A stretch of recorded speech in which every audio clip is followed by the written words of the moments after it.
Welcome to Two Witness Teaching Program.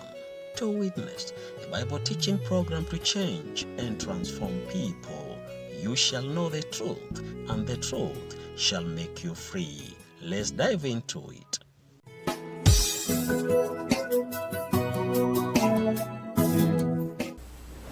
We're starting the book of Daniel, and Daniel was a prophet in Babylon at the time of the Babylonian captivity. And this begins with King Jehoiakim of Judah and goes all the way through the 70 years of captivity and down through a couple of kings of Persia. So he lives a long life, but most of it is going to be in Babylon. The chapters, as we go through, are not in chronological order, but I think they're very easy to follow because they open with who the king is at that time. So you could very easily see what the chronology is. The theme of the book, it's the revelation of God to Judah concerning the nations, actual, literal, physical nations, and the spiritual events that would take place from the Babylonian captivity to Messiah the Prince. And so Daniel's called the prophet of the captivity because he spends his entire ministry in captivity. One thing we want to see is that if you remember this chart was in the study of the book of Revelation, and you can pull it out of your notes from Revelation, and it says the prophetic book of Daniel, but it's going to give us a chart of how this book is laid out. There are several chapters out of the 12. Several of them have a parallel theme, and they're going to give the same or overlapping information using different symbolism. So chapters 2, 7, 8, and then the rest of them, 9, 10, 11, and 12. So we'll reference this as we go so we can keep our facts straight. So let's start with chapter 1, verse 1. In the 3rd year of the reign of Jehoiakim, king of Judah, came Nebuchadnezzar, king of Babylon, to Jerusalem and besieged it. This is what we read in 2 Chronicles chapter 36. This is the first time that Babylon, in its newly found world power, comes to Jerusalem to take captives. Remember, they come 4 times. This is the first time King Jehoiakim is taken. Verse 2, and the Lord gave Jehoiakim, king of Judah, into his hand, with part of the vessels of the house of God, which he carried into the land of Shinar to the house of his God, and he brought the vessels unto the treasure house of his God. So we know that the treasures were taken out of the temple in Jerusalem. The king spake to Ashpenaz, the master of his eunuchs, that he should bring certain of the children of Israel, and of the king's seed, and of the princes, children in whom there was no blemish, but well-favored, and skillful in all wisdom, and cunning in knowledge, and understanding science, and such as had ability in them to stand in the king's palace, and whom they might teach the learning and the tongue of the Chaldeans, or the Babylonians. And the king appointed them a daily provision of the king's meat, and of the wine which he drank, so nourishing them 3 years, that at the end thereof they might stand before the king. Verse 6, now among these were the children of Judah, Daniel, Hananiah, Mishael, and Azariah, unto whom the prince of the eunuchs gave names. For he gave unto Daniel the name of Belteshazzar, and to Hananiah of Shadrach, and to Mishael of Meshach, and to Azariah of Abednego. But Daniel purposed in his heart that he would not defile himself with the portion of the king's meat, nor with the wine which he drank. Therefore he requested of the prince of the eunuchs that he might not defile himself. Verse 9, now God had brought Daniel into favor and tender love with the prince of the eunuchs. And the prince of the eunuchs said unto Daniel, I fear my lord the king, who hath appointed your meat and your drink. For why should he see your faces worse liking than the children which are of your sort? Then shall you make me endanger my head to the king. Well, then said Daniel to Melzar, whom the prince of the eunuchs had set over Daniel, Hananiah, Mishael, and Azariah, prove thy servants, test us, I beseech thee, 10 days, and let them give us pulse to eat and water to drink. So just vegetables and water, not the meat, not the wine of the king's table. Then let our countenances be looked upon before thee, and the countenance of the children that eat of the portion of the king's meat. And as thou seest, deal with thy servants. Verse 14, he consented to them in this matter. He proved them 10 days. And at the end of 10 days, their countenances appeared fairer and fatter in flesh than all the children which did eat the portion of the king's meat. Thus Melzar took away the portion of their meat and the wine that they should drink, and gave them pulse. Now, verse 17. As for these 4 children, and it says children, we don't want to think they're 5 years old. They would have been of an age to be educated or to be useful to the king. As for these 4 children, God gave them knowledge and skill in all learning and wisdom. Well, in addition, Daniel had understanding in all visions and dreams. Now, at the end of the days that the king had said that he should bring them in, well, then the prince of the eunuchs brought them in before Nebuchadnezzar, and it was supposed to be 3 years. The king communed with them, and among them all was found none like Daniel, Hananiah, Mishael, and Azariah. Therefore stood they before the king. And in all matters of wisdom and understanding that the king inquired of them, he found them 10 times better than all the magicians and astrologers that were in all his realm. And why was this? Because God was with them. And Daniel continued even unto the 1st year of King Cyrus, so all the way through the Babylonian captivity. Now the reason I mention that 3 years, because the next chapter starts out in the 2nd year of the reign of Nebuchadnezzar. Well, if Nebuchadnezzar was the one who took them captive, and we know they were 3 years in training before they came before the king, it wouldn't make sense that this happens in the second, that chapter 2 happens in the 2nd year of Nebuchadnezzar. But this would be during the sole reign of Nebuchadnezzar. He was not co-regent with his father, but now was the sole ruler in the kingdom. So that's just a way to reconcile some of the dates there. Okay. Chapter 2. In the 2nd year of the reign of Nebuchadnezzar, Nebuchadnezzar dreamed dreams, wherewith his spirit was troubled, and his sleep brake from him. He woke in the middle of the night by these dreams. He was troubled by them. But the king commanded to call the magicians, the astrologers, the sorcerers, and the Chaldeans, for to show the king his dreams. So they came and stood before the king. And the king said unto them, I have dreamed a dream, and my spirit was troubled to know the dream. Then spake the Chaldeans to the king in Syriac, O king, live forever. Tell thy servants the dream, and we will show the interpretation. The king answered and said to the Chaldeans, the thing is gone from me. If you will not make known unto me the dream, with the interpretation thereof, you shall be cut in pieces, and your houses shall be made a dunghill. But if you show me the dream and the interpretation thereof, ye shall receive of me great gifts and rewards and great honor. Therefore show me the dream and the interpretation thereof. They answered again and said, Let the king tell his servants the dream, and we will show the interpretation of it. And the king answered and said, I know of certainty that you would gain the time, because you see the thing is gone from me. But if you will not make known unto me the dream, there is but one decree for you have prepared lying and corrupt words to speak before me, till the time be changed. Therefore tell me the dream, and I shall know that you can show me the interpretation thereof. Verse 6, the Chaldeans answered before the king and said, There is not a man upon, verse 10, there is not a man upon the earth that can show the king's matter. Therefore there is no king, lord, nor ruler that asks such things of any magician or astrologer or Chaldean. And it is a rare thing that the king requireth, and there is none other that can show it before the king except the gods whose dwelling is not with flesh.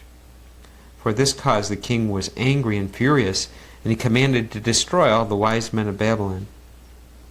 And the decree went forth that the wise men should be slain, and they sought Daniel and his fellows to be slain. Then Daniel answered with counsel and wisdom to the captain of the king's guard, which was gone forth to slay the wise men of Babylon. He answered and said to the king's captain, Why is the decree so hasty from the king? Then he made known the thing to Daniel, and Daniel went in and desired of the king that he would give him time, and that he would show the king the interpretation. Then Daniel went to his house and made the thing known to Hananiah, Mishael, and Azariah, his companions, that they would desire mercies of the God of heaven concerning this secret, that Daniel and his fellows should not perish with the rest of the wise men of Babylon. Verse 19, Then was the secret revealed unto Daniel in a night vision. Then Daniel blessed the God of heaven. Daniel answered and said, Blessed be the name of God forever and ever, for wisdom and might are his. He changeth the times and the seasons. He removes kings and he sets up kings. He gives wisdom unto the wise, and knowledge to them that know understanding. He revealeth the deep and secret things. He knoweth what is in the darkness, and the light dwelleth with him. So he's praising God for the revelation of the king's dream and the interpretation. Therefore, verse 24, Daniel went to Arioch, whom the king had ordained to destroy the wise men of Babylon. He went and said unto him, Destroy not the wise men of Babylon, bring me in before the king, and I will show unto the king the interpretation.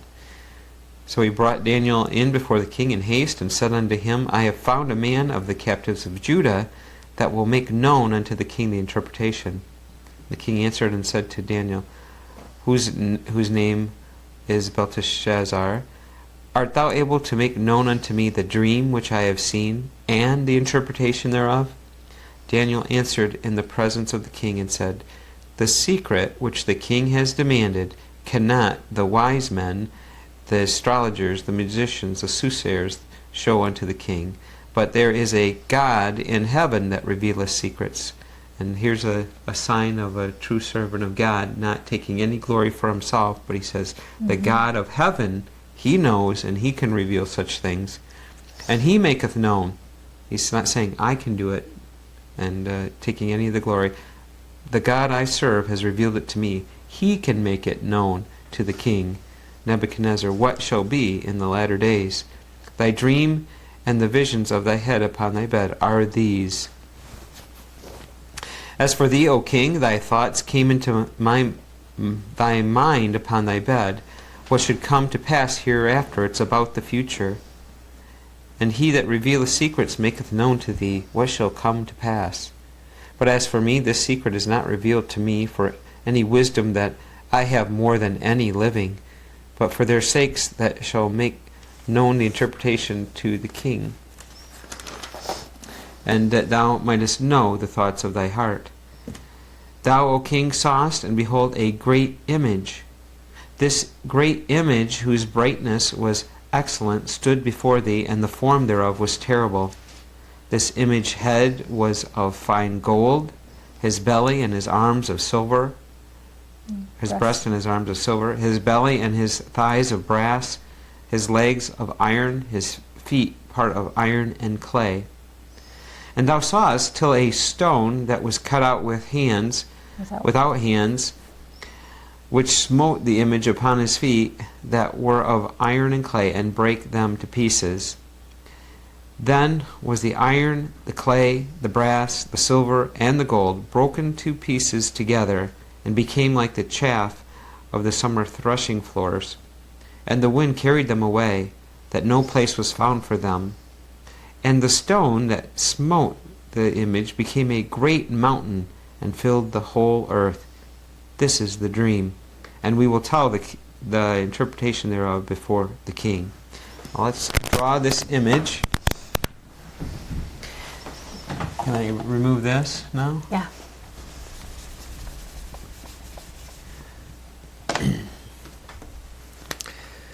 The image that Daniel sees here, let me go from these notes.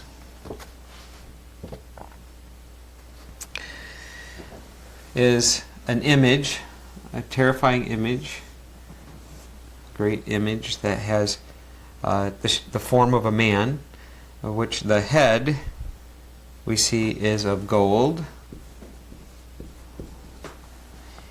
And then we have breast and arms of silver. It's going to look somewhat like a gingerbread man, but that's okay.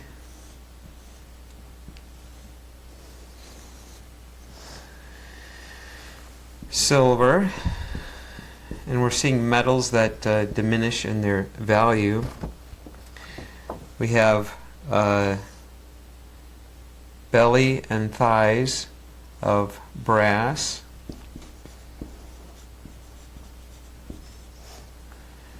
and then legs of iron,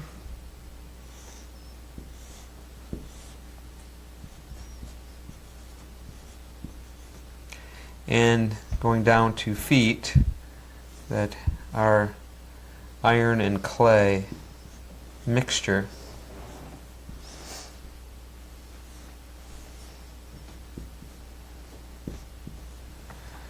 So that's the dream.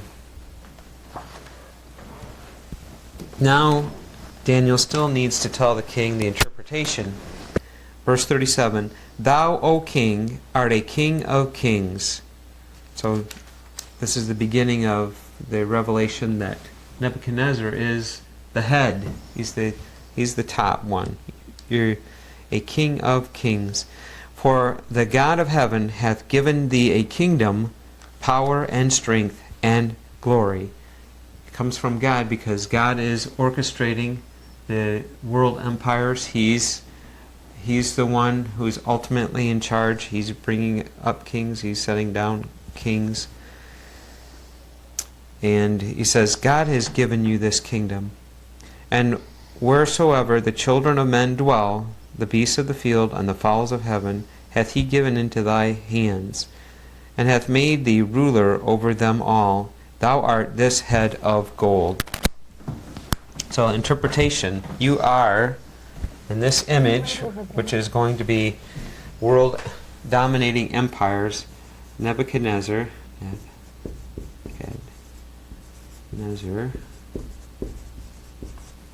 You are this head of gold.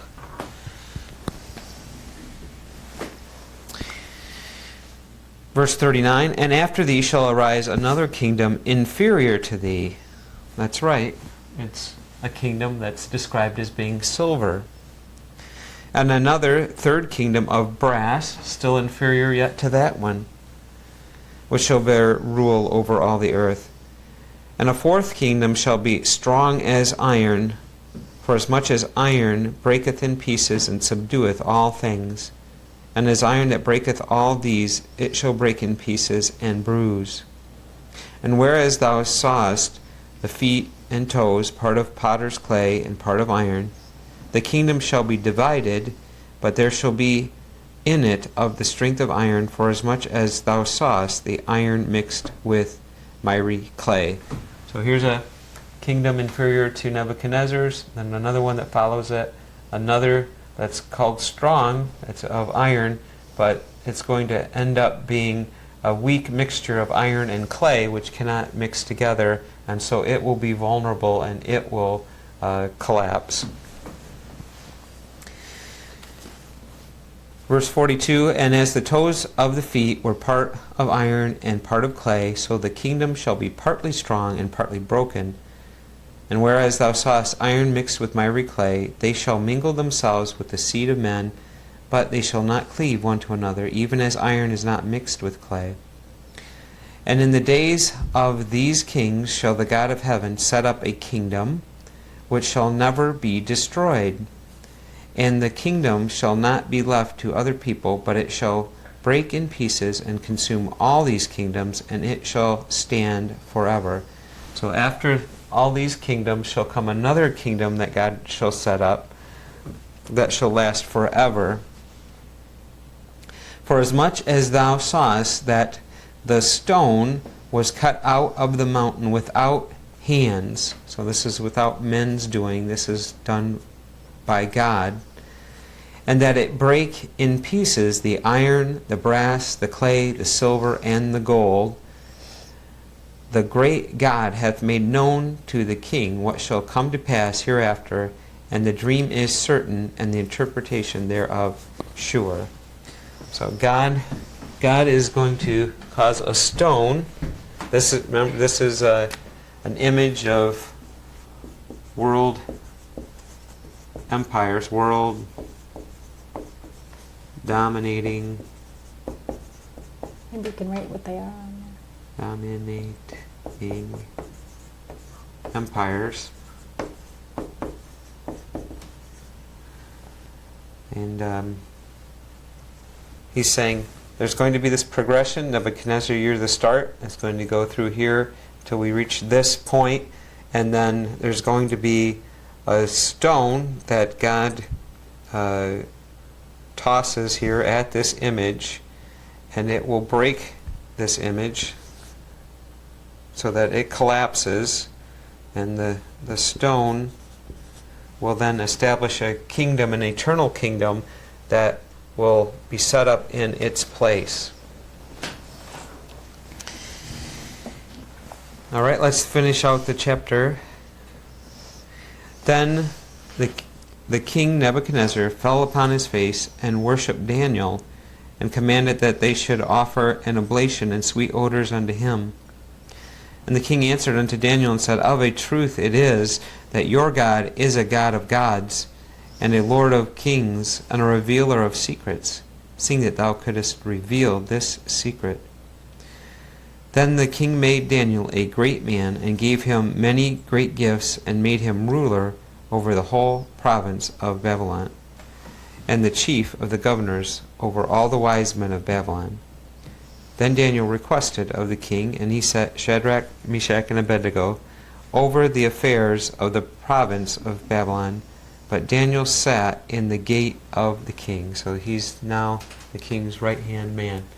And as Wendy asked me to do here, let's we're going to see from subsequent chapters who are identified with these kingdoms.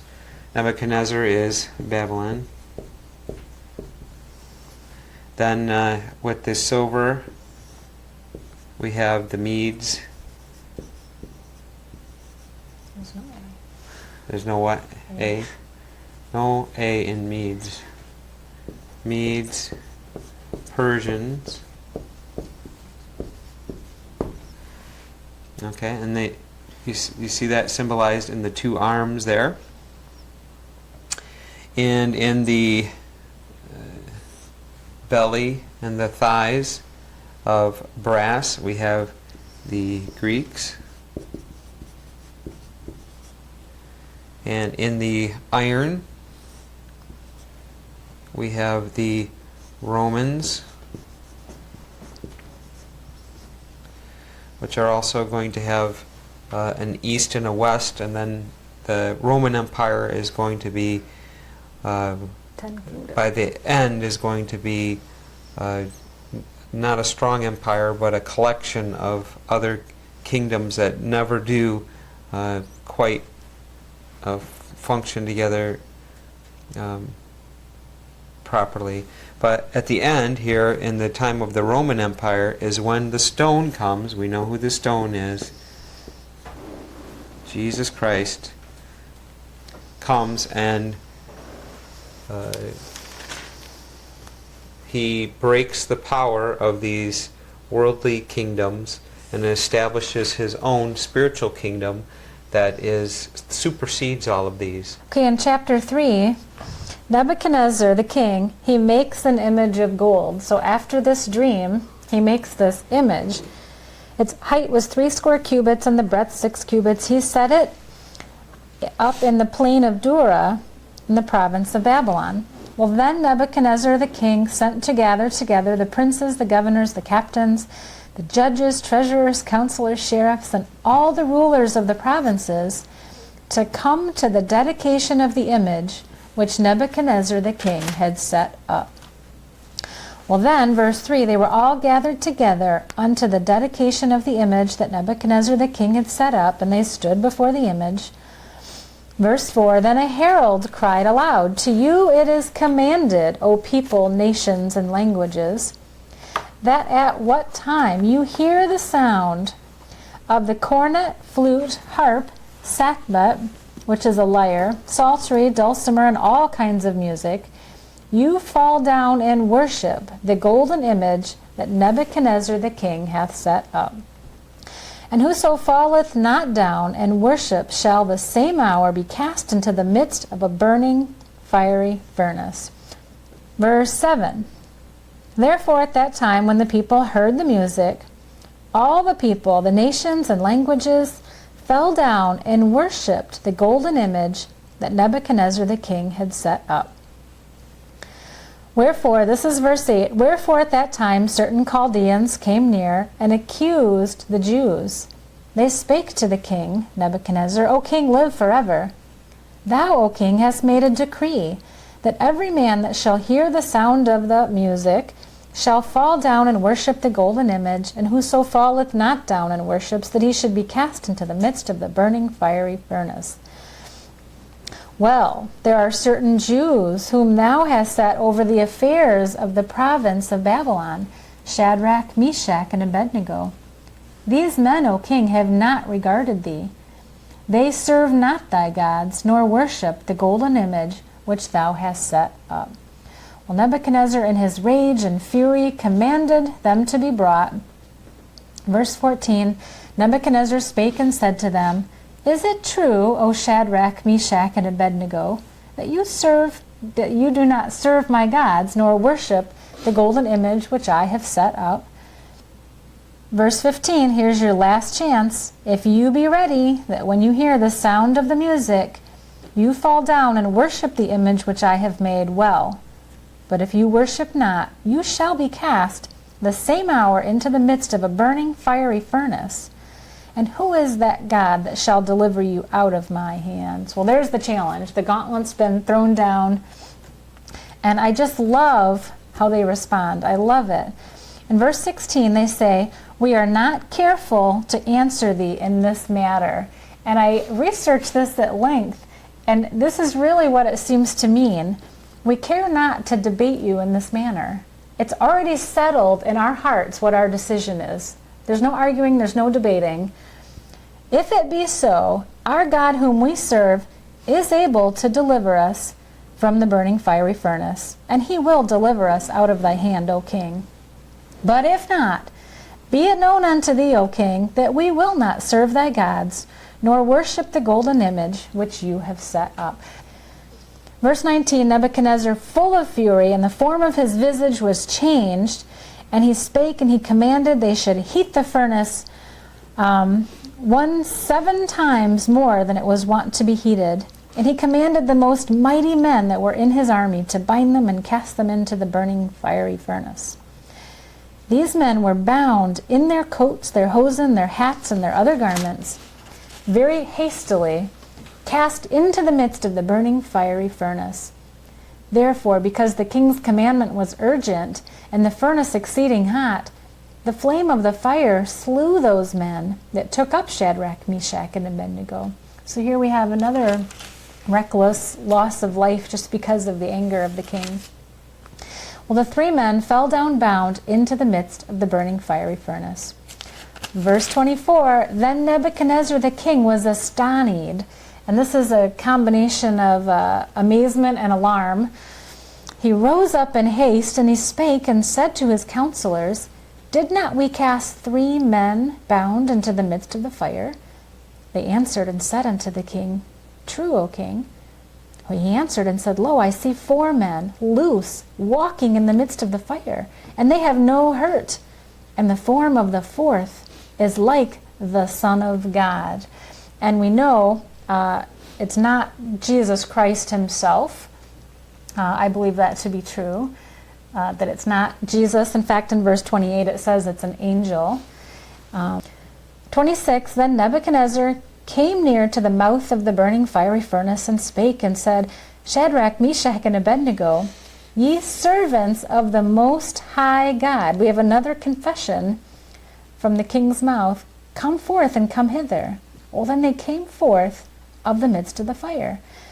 And the princes, governors, and captains, and the king's counselors, being gathered together, saw these men, upon whose bodies the fire had no power, nor was the hair of their heads singed, neither were their coats changed, nor the smell of fire had passed upon them.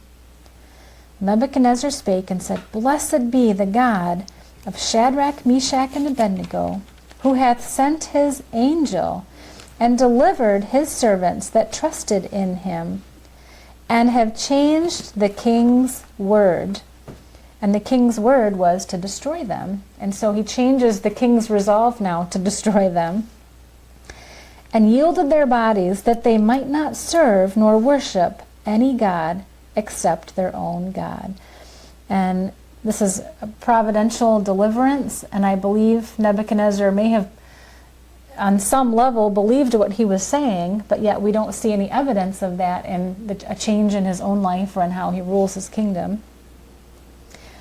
Verse 29, Therefore I make a decree that every people, nation, and language which speak anything amiss against the God of Shadrach, Meshach, and Abednego shall be cut in pieces, and their houses shall be made a dunghill, because there is no other God that can deliver after this sort. And then he promotes them in the province of Babylon. So this is early in the captivity. We see the Jews are given freedom to worship as they desire. Chapter 4. Nebuchadnezzar has another dream. Let's go to verse 4. I, Nebuchadnezzar, was at rest in mine house and flourishing in my palace. I saw a dream which made me afraid, and the thoughts upon my bed and the visions of my head troubled me. So he again sends for the magicians, astrologers, verse 7, Chaldeans. I told them the dream, but they did not make known unto me the interpretation thereof. Verse 8. But at the last Daniel came in before me, according Belteshazzar, according to the name of my God, and in whom is the spirit of the holy gods. And before him I told the dream. And here's the dream. It says, O Belteshazzar, master of the magicians, because I know that the spirit of the holy gods is in thee, and no secret troubleth thee, tell me the vision of my dream that I have seen, and the interpretation thereof. Thus were the visions of my head in my bed. I saw, and behold, a tree in the midst of the earth, and the height thereof was great. And the tree grew and was strong, and the height thereof reached unto the heaven, and the sight thereof to the end of the earth. The leaves thereof were fair, and the fruit thereof much, and in it was meat for all. The beasts of the field had shadow under it, and the fowls of the heaven dwelt in the boughs thereof. And all flesh was fed of it. Verse 13, I saw it in the visions of my head upon my bed, and behold, a watcher and a holy one came down from heaven, and cried aloud, and said, thus said, Hew down the tree, and cut off his branches, shake off his leaves, and scatter his fruit, and let the beasts get away from under it, and the fowls from his branches. Nevertheless, leave the stump of his roots in the earth, even with a band of iron and brass in the tender grass of the field, and let it be wet with the dew of heaven, and let his portion be with the beasts in the grass of the earth. Let his heart be changed from man's, and let a beast's heart be given unto him, and let 7 times pass over him. This matter is by the decree of the watchers, and the demand by the word of the holy ones, to the intent that the living may know that the Most High ruleth in the kingdom of men, and giveth it to whomsoever he will, and setteth it up over the basest, setteth up over it the basest of men. This dream I, King Nebuchadnezzar, have seen. Now thou, Belteshazzar, or Daniel, declare the interpretation thereof, forasmuch as all the wise men of my kingdom are not able to make known unto me the interpretation, but thou art able, for the spirit of the holy gods is in thee. So Daniel has a good reputation before Nebuchadnezzar. He serves the holy God. Then Daniel, whose name is Belteshazzar, was astonied for an hour, and his thoughts troubled him. The king spake and said, Belteshazzar, let not the dream nor the interpretation thereof trouble thee. Belteshazzar answered and said, My lord, the dream be to them that hate thee, and the interpretation thereof to thine enemies, or it's bad news for you, Nebuchadnezzar. And Nebuchadnezzar saying, whatever it is, tell it to me. The tree that thou sawest, which grew and was strong, whose height reached unto the heaven, and the sight of all the earth, whose leaves were fair, and the fruit much. Verse 22, It is thou, O king, and thou art grown and become strong, and thy greatness is grown and reached unto the heaven, and the dominion to the end of the earth.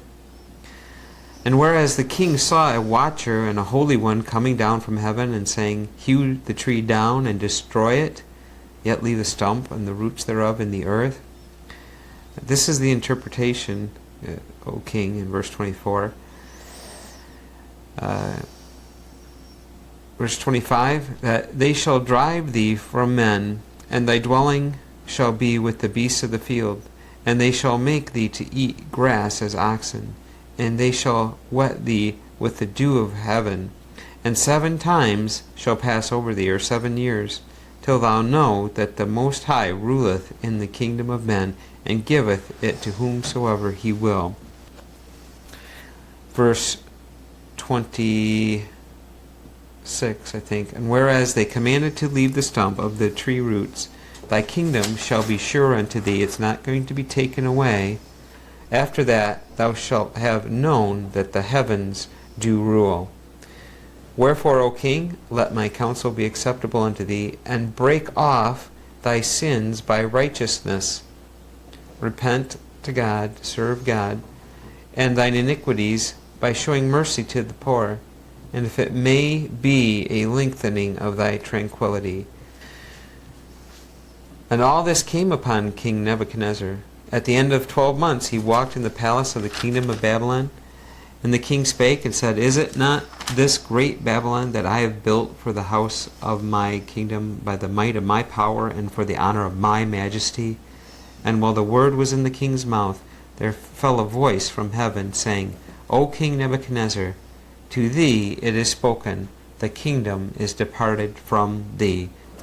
Verse 33, The same hour was the thing fulfilled upon Nebuchadnezzar, and he was driven from men, and did eat grass as oxen, and his body was wet with the dew of heaven, till his hairs were grown like eagle's feathers, and his nails like bird's claws, or became like a wild man, an unkept man. So he's humbled. He lives these 7 years as a wild man in the wilderness. And verse 34, And at the end of the days I, Nebuchadnezzar, lifted up my eyes unto heaven, and my understanding returned unto me.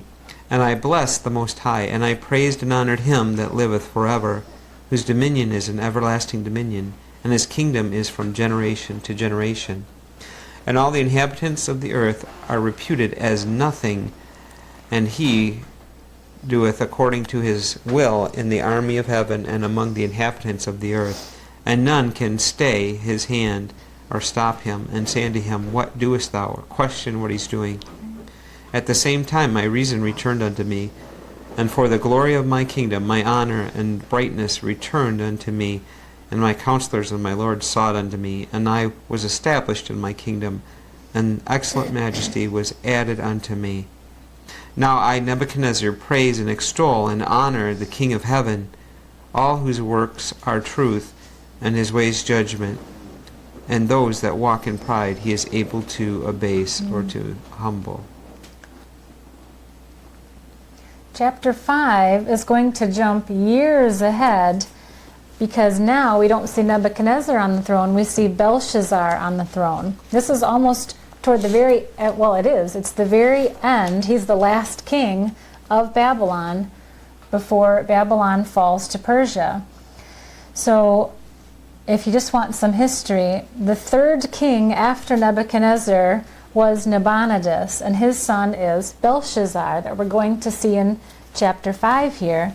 And Nabonidus and Belshazzar were co-reigning together.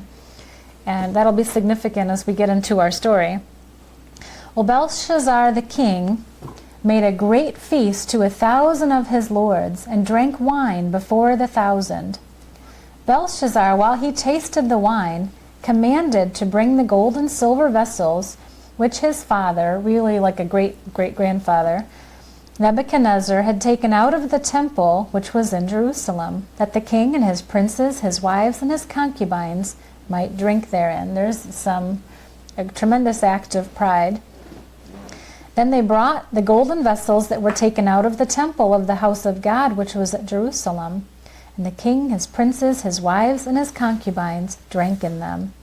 They drank wine and praised the gods of gold, silver, brass, iron, wood, and stone. In the same hour came forth fingers of a man's hand, and wrote over against the candlestick upon the plaster of the wall of the king's palace. And the king saw the part of the hand that wrote. Then the king's countenance was changed, and his thoughts troubled him, so that the joints of his loins were loosed, and his knees smote one against another. I think that's a pretty funny image. The king cried aloud to bring in the astrologers, the Chaldeans, the soothsayers.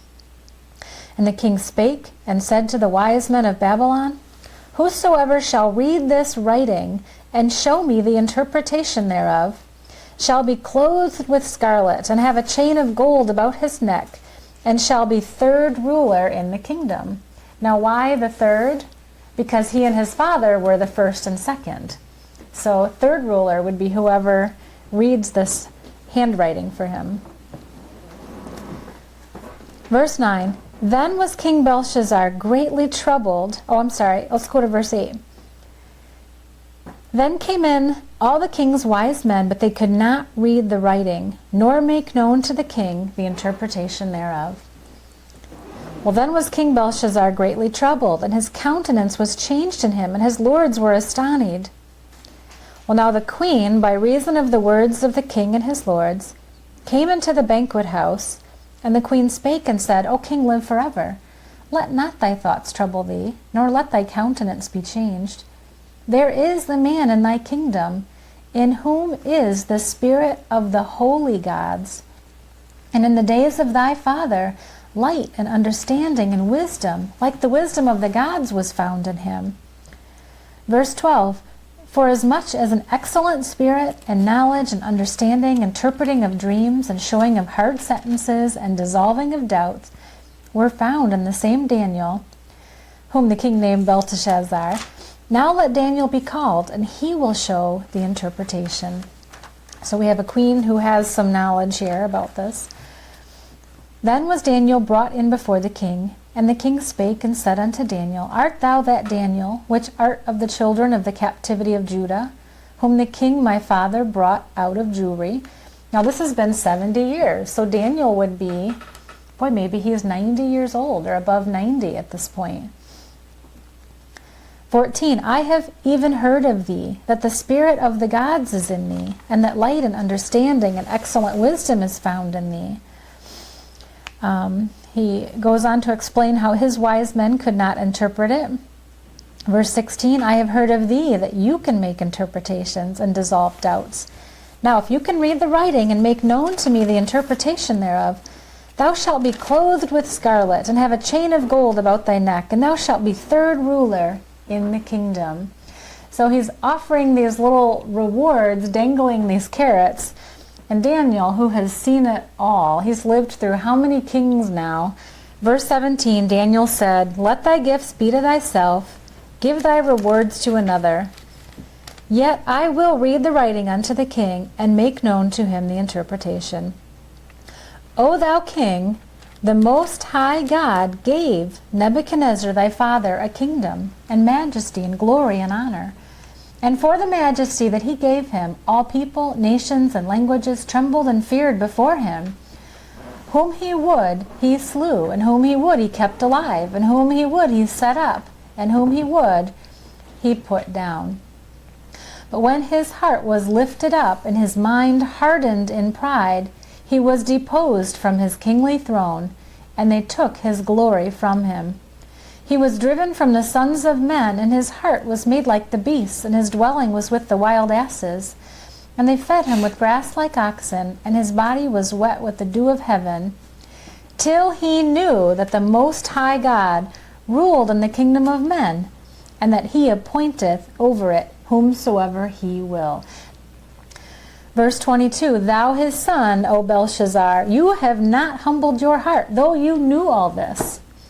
You have lifted up thyself against the Lord of heaven, and they have brought the vessels of his house before thee, and thou and thy lords, thy wives and concubines have drunk wine in them.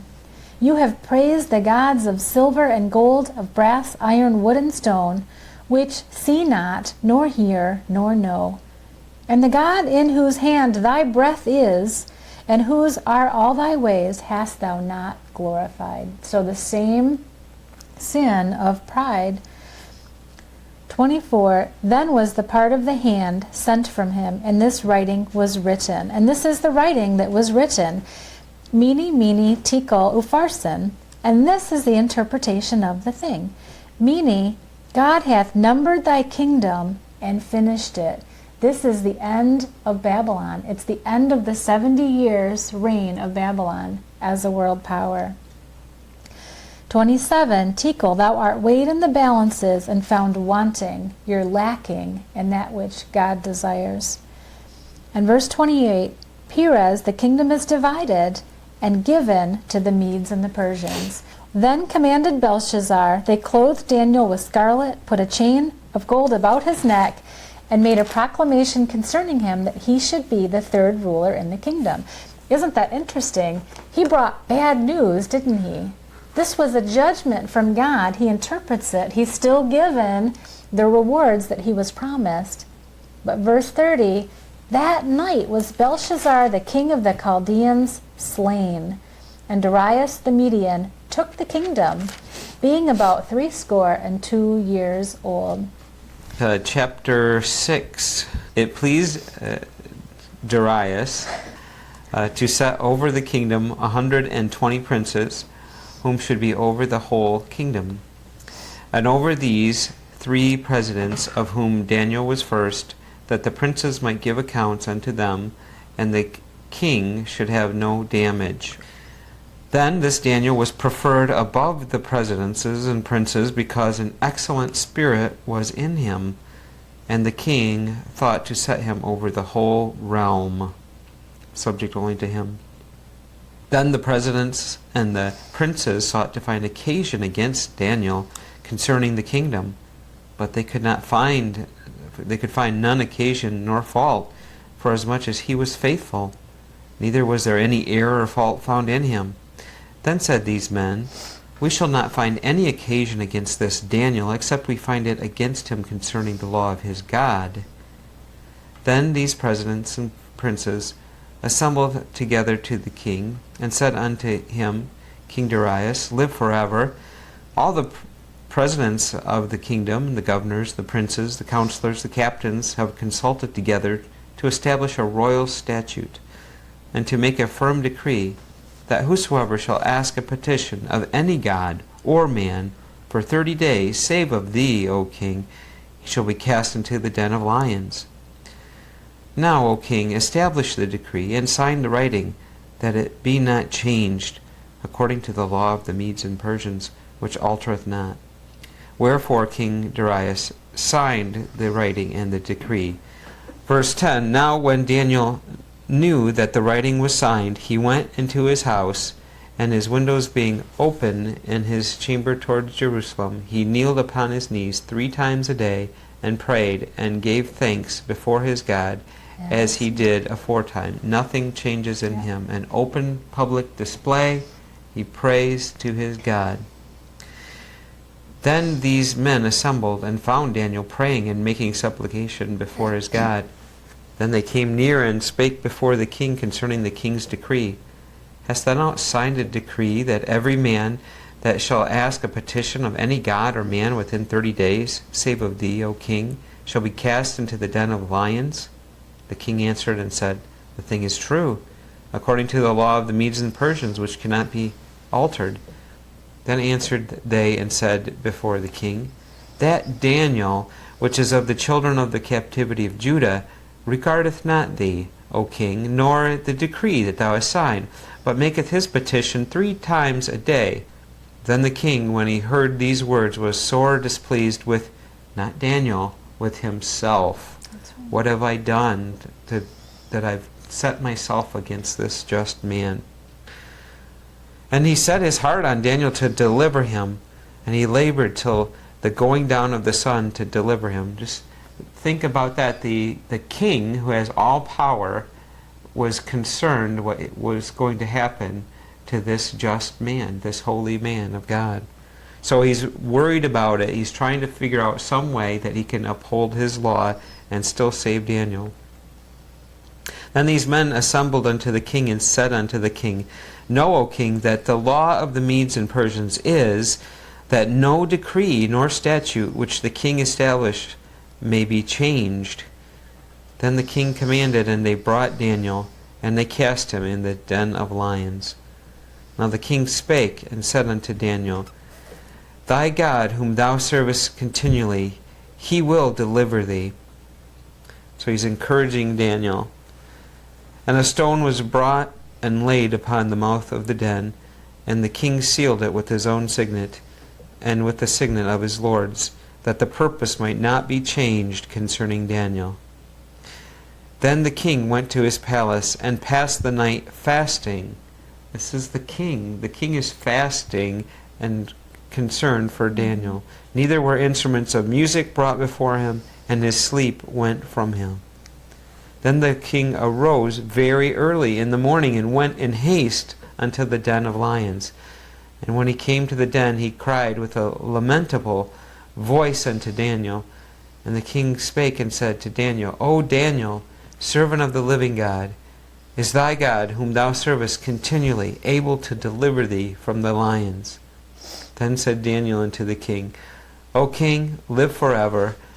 My God has sent his angel, and hath shut the lions' mouths, that they have not hurt me. For as much as before him innocency was found in me, and also before thee, O king, have I done no hurt.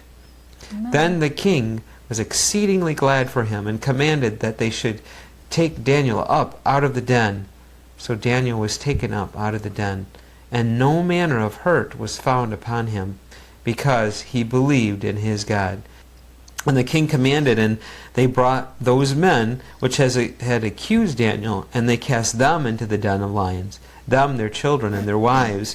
And the lions had the mastery over them, and brake all their bones in pieces, ever they came at the bottom of the den. Then King Darius wrote unto all people, nations, and languages that dwell in all the earth, Peace be multiplied unto you. I make a decree, that in every dominion of my kingdom men tremble and fear before the God of Daniel, for he is the living God, and steadfast forever, and his kingdom that which shall not be destroyed, and his dominion shall be even unto the end. He delivereth and rescueth, and he worketh signs and wonders in heaven and in earth, who hath delivered Daniel from the power of the lions. So this Daniel prospered in the reign of Darius, and in the reign of Cyrus the Persian.